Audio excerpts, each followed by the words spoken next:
डवाली कुटुंबातील कन्या आणि गाले कुटुंबात वाढलेल्या या सुनबाई म्हणजे आमच्या रेखाताई. काय बोलावं रेखाताई तुमच्याबद्दल. हास्याच्या दुनियेत जगताना किती हसावं, किती आनंद घ्यावा आणि क्षणाक्षणाला आनंद घेताना किती तल्लीन होऊन जावं. जेव्हा तल्लीन व्हावं तेव्हा घर पण सारं विसरून जावं आणि मैत्रीच्या दुनियेत अहोरात्र आनंद घ्यावा. हे खरंच शिकावं तुमच्या जवळ.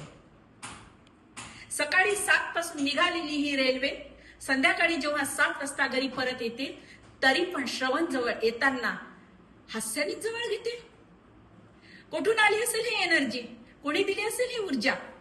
ही प्रभूची दिला.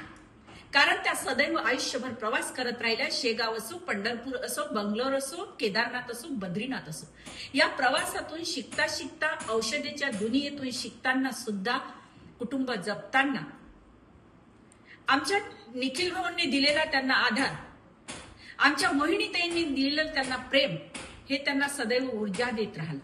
हे संस्कार त्यांनी कुटुंबात घालवले. कुटुंब किती जपावं, नोकरी किती जपावी, शेजारी किती जपावे, नातवंड किती जपावे आणि हे जपताना स्वतःला कसं वावरावं हेही शिकावं तुमच्याजवळ.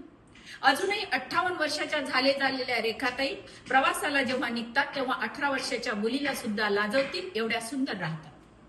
ही जगण्याची एक कमाल आहे. नाहीतर आपणही म्हणतो काय बाई मी थकली, काय बाई मी काम केले, काय बाई. अरे त्या तर कुटुंब सांभाळून करू शकल्या ना, मग आपण नाही करू शकणार का? आपणही करू शकतो. ही एक साधी अद्भुत दुनिया आहे. फक्त मनाची एक किमया पाहिजे. नोकरी करताना पहिला किती त्रास होतो, राजकीय, समाजकीय, कौटुंबिक, मुलांचा, शैक्षणिक, शारीरिक, बौद्धिक, पण यातूनही स्त्रीने आपलं उत्तम जीवन जगावं हेच शिकावं रेखाताई जवळ. काय प्रभू तुझी वाणी असते रे, काय प्रभू तुझी लीला असते रे. 58 वर्षाच्या झालेल्या स्त्रीला सुद्धा तू चिर तरुण बनवू शकतं, कारण तिला तू भावना दिलेल्या असतात, प्रेम दिलेले असते. धन्यवाद रेखाताई. पुढील तुमच्या आयुष्यात यशमय, मंगलमय, कीर्तिवंत, उत्तम आरोग्यासाठी शुभेच्छा. आपली एक छोटीशी मैत्रीण सौ कल्याणी डवरे.